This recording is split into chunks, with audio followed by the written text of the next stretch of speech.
चलिए, आज क्या है, आपका पहला टेस्ट हुआ। उसमें बहुत से बच्चों ने जो आंसर दिए हैं वो बहुत बढ़िया था, है ना। बहुत बढ़िया प्रयास रहा। उसमें से हम क्या है अभी किसमें कौन से आंसर सही है उस पर चर्चा करेंगे। लेकिन चर्चा करने से पहले, जैसे कि यहाँ आप देख रहे हैं कैलेंडर, ठीक है, अगस्त माह का। तो आपके पास जो भी कैलेंडर है ना, इसके बाद चर्चा करने के बाद जो भी कैलेंडर है, चाहे 2022 का हो, 21 का हो, चाहे जो भी कैलेंडर हो, वो अपने हाथ में ला के रख लीजिए। उसके बाद क्या करेंगे, उस कैलेंडर में एक छोटा सा खेल खेलेंगे, ठीक है। तो पहले चर्चा करते हैं आज का जो प्रश्न आया था। वो प्रश्न आया था, उसको मैं देख लेता हूँ क्या था, ठीक है ना। ये जैसे पहले प्रश्न में था कि एक चित्र दिया है, उसके समरूप, उसके जैसा दिखने वाला चित्र हमको ढूंढना था, प्रश्न नंबर 1 में। तो आप लोग कैसे हल किए हैं, इसको ऐसा करना था, जो पहला चित्र दिया है उसमें 4 एरो दिया है, ठीक है। 4 और 1 एरो का आप प्रश्न को देखते रहेंगे। पहले जो ऊपर का एरो है उसको मिलाते हैं चारों में, तो ए के साथ मिल जाता है, बी के साथ मिल जाता है, सी के साथ भी मिल गया, नहीं सी के साथ नहीं मिला, डी के साथ मिल गया, ठीक है। तो हमारा जो उत्तर है सी यहाँ से हटा देते हैं। अब बच गया हमारे पास क्या, ए बी और डी। अब आते हैं दूसरे नंबर के एरो में, जिसमें एरो के जो एक तरफ क्या रहता है, जाने का रहता है, और एक तरफ धनुष पे लगाने का, वो भाग देखते हैं। तो उससे मिलाते हैं, तो उससे पता चलता है हमको क्या है कि ए वाला भी नहीं है, ठीक है, और आपका सी वाला भी नहीं है, आपका डी वाला भी नहीं है, तो खाली एक बच गया। तो दूसरे नंबर में हमको पता चल जाता है कि हमारा उत्तर एक का क्या है, एक का उत्तर बी, ठीक है। आपके लिए मैं यहाँ लिखते भी जाता हूँ, एक का उत्तर क्या है, बी। चलिए दूसरा आते हैं। दूसरा में क्या है, एक क्रॉस बना है, ठीक है। क्रॉस के चारों भाग में 2 3 3 और 2 क्या बना है, लाइन बना हुआ है। इसको मिलाते हैं, ऊपर वाले भाग को 2 को मिला के देखते हैं, ए बी सी डी सब में मिल गया। उसके बाद उसके जस्ट नीचे बाजू वाले में मिला के देखते हैं 3 को, तो ए में नहीं मिल रहा है, बी में नहीं मिल रहा है, सी में मिल गया, डी में नहीं मिल रहा है। मतलब दूसरा का उत्तर क्या हो गया आपका, सी। ये हो गया दूसरा का उत्तर सी। प्रश्न आपके पास है इसलिए डिस्प्ले नहीं कर रहे हैं, ठीक है। अब आते हैं प्रश्न नंबर 3। प्रश्न नंबर 3 में भी जब चित्र को मिलाते हैं हम ध्यान से, एक एक पॉइंट टू पॉइंट मिलाते हैं, तो हमको पता चलता है क्या कि हम देखते हैं सी को, सी में सभी चीजें क्या है, आपस में मेल खा रही हैं। तो 3 में है क्या, सी, ठीक है। अब आते हैं चौथे में।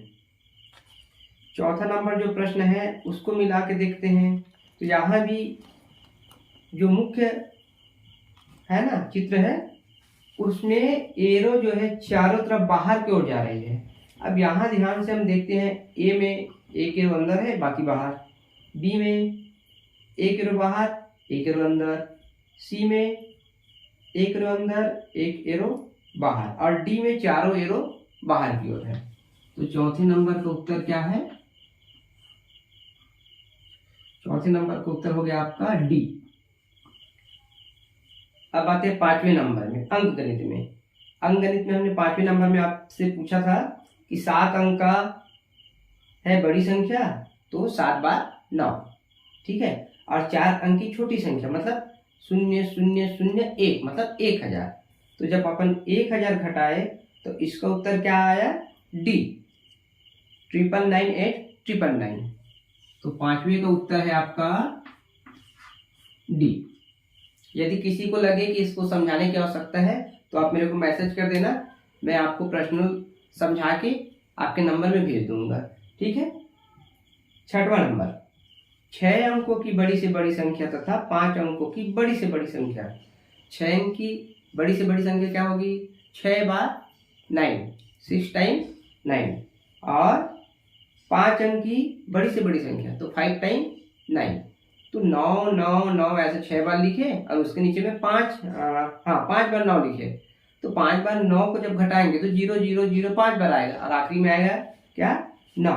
मतलब उत्तर क्या हुआ आपका 6वें का ये हो गया छठवें का 9999, ऐसा करते हैं देखते हैं। तो छठवें का उत्तर होता है डी 900000, मतलब 6 नंबर का हो गया आपका उत्तर डी।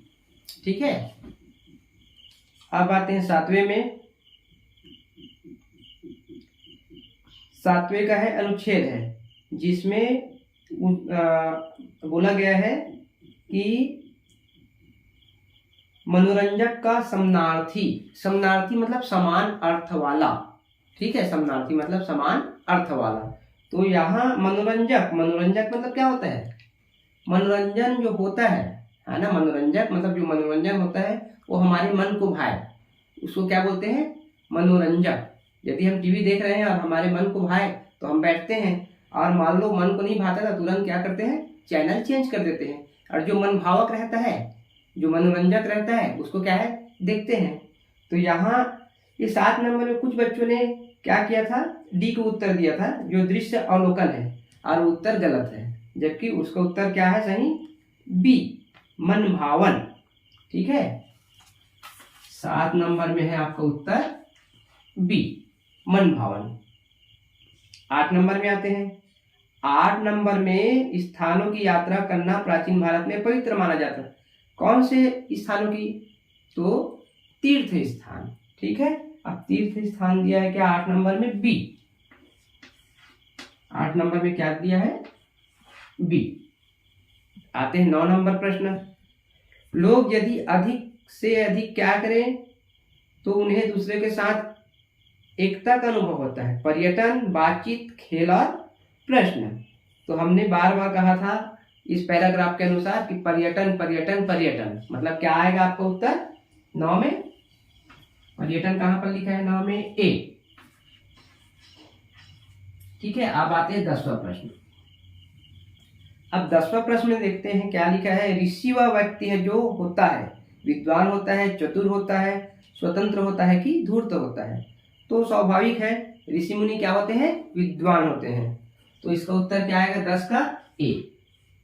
इस प्रकार आप देखेंगे कि लगभग सभी बच्चों ने, है ना, 10 में 10, 10 में 9, 10 में 8, 8 से नीचे किसी का नहीं आया है, मतलब सब बहुत बढ़िया है। ठीक है, थोड़ा सा और प्रयास करेंगे फिर क्या करेंगे, 10 में 10 आएगा। चलिए, अब उत्तर के साथ साथ अभी आपको मैंने क्या कहा था, एक कैलेंडर लेके बैठे हैं। ठीक है, एक खेल खेलेंगे। मैंने अपना कैलेंडर यहाँ लगा दिया है, और ये अगस्त महीने का ये हिंदी में लिखा हुआ है। ठीक है, 1 2 3 4, और चूंकि आप सब क्या है अंग्रेजी ज़्यादा नंबर जो है अंग्रेजी समझते हैं, इसलिए मैंने अंग्रेजी में अगस्त माह का क्या है कैलेंडर बना दिया है। ठीक है, अब चलिए अंग्रेजी का कैलेंडर आपके लिए मैं यूज करता हूँ, और ये हिंदी का यहाँ से भी थोड़ा सा हटा देता हूँ मैं। ठीक है, चलिए आपके पास भी कैलेंडर है और मेरे पास भी कैलेंडर है। आपको कैलेंडर में एक जादू है, पता है आपको? यदि मैं जो संख्याएं दिए गए है ना, लेकिन क्या है, जैसे ये 7 8 9 10 11 12 13, यदि मैं ये सबको जोड़ूं, ठीक है, और इनको 7 लोगों को बांटूं, तो इसका उत्तर क्या आता है पता है आपको? इधर से 1 2 3 और इधर से 1 2 3, ये वाला आएगा 10। वैसे ही यदि मैं 14 15 16 17 18 19 20 इसको आपस में जोड़ूं, और जोड़ने के बाद इतने लोगों में बांटूं, कितने लोगों में? 1 2 3 4 5 6 7, 7 है ना। 7 लोगों के पास से मैं यदि रुपये में बात करूं, 7 लोगों के पास से मैं 14 रुपया, 15 रुपया, 16 रुपया, 17 रुपया, 18 रुपया, 19 रुपया और 20 रुपये इकट्ठा करूं और सबको बराबर बांटूं, ठीक है, बराबर बांट दूं, तो एक एक को कितना मिलता है? 17 रुपये। यदि मैं किसी 7 व्यक्ति से 21 रुपये, 22 रुपये, 23 रुपये, 24 रुपये, 25 रुपये, 26 रुपये और 27 रुपये इकट्ठा करूं, और उसको है ना, एक के पास 21 है, एक के पास 27 है, किसी के पास 26 है, सबको इकट्ठा करूं और उसको आपस में उनको बराबर बांट दूं, बराबर बराबर भाग में बांट दूं, तो एक एक को कितना मिलता है पता है आपको? 24 रुपये। इधर से 3 और इधर से 3, सेंटर वाला मिलेगा। ठीक वैसे ही यहाँ भी देखते हैं सेंटर में, यहाँ भी देखते हैं सेंटर में। ये एकदम मस्त जादू है। इससे क्या समझ में आता है? इससे ये समझ में आता है कि कोई भी प्राकृतिक जो संख्या है ना, 1 2 3 4 5 6 7 8 9 10, आज उसकी संख्या यदि हम 1 2 3 ले, 1 2 3 4 5 ले, या 1 2 3 4 5 6 7 ले, तो सेंटर में जो चीज आएगा वही उसका क्या आता है? औसत आता है ना। औसत एक नया शब्द मिला आपको, औसत आता है। जैसे मैं जोड़ दूं 45 46 47 48 और 49, ठीक है। 1 2 3 4 ये 5, इन सब को जोड़ दूं। जोड़ने का मतलब ये है कि मैं 1 2 3 4 5 लोगों से इतना इतना रुपया लेता हूँ, ठीक है। 45 रुपये, 46 रुपये, 47 रुपये, 48 रुपया, 49 रुपये। अब उसके बाद यदि मैं उनको क्या करूं? बराबर बांट दूं। कितने लोगों को? 5 लोगों को। तो इनका जो टोटल आएगा, ठीक है, और उसको 5 लोगों में जब बराबर बांटूं तो उत्तर क्या आएगा? इधर से 1 2, इधर से 1 2, मतलब 47 रुपीज 47 रुपये सबको बराबर मिलेगा। ये हमारे कैलेंडर में बहुत बढ़िया एक गेम बनता है। अब इसमें मैंने क्या किया कि यहाँ जितनी संख्याएं थी उसको मैंने क्या किया? जोड़ दिया। क्या किया? जोड़ दिया। तो मैं इसको क्या लिख सकता हूं कि संख्याओं का या आंकड़ों का, दोनों शब्द उपयोग कर सकते हैं। आंकड़ों का मैंने क्या किया? योग किया। मतलब आपस में इन आंकड़ों को क्या किया? मैंने जोड़ दिया और किससे भाग दिया? आंकड़ों का योग। और ये आंकड़ों की संख्या, कितनी संख्या है? 1 2 3 4 5। तो ये क्या है? आंकड़ों की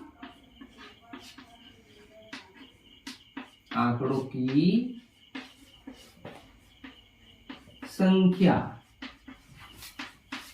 ये तो आंकड़ों का योग और आंकड़ों की संख्या, इसी को क्या बोलते हैं? औसत या एवरेज, ठीक है। आगे समझ में औसत कैसे निकालते हैं? सबसे पहले दिए गए आंकड़ों को आपस में जोड़ते हैं और उसके नीचे में क्या करते हैं? जितने आंकड़ों को हमने जोड़ा उनकी संख्या को लिखते हैं। जैसे यहां तो कैलेंडर में बढ़िया सा खेल खेलना, आपको बढ़िया मिलेगा। बस ये 7 रहे या 5 रहे तो सेंटर वाला होगा। यदि 6 4 10 है तो इस सूत्र के हिसाब से हम इसको बना सकते हैं, ठीक है। ओके।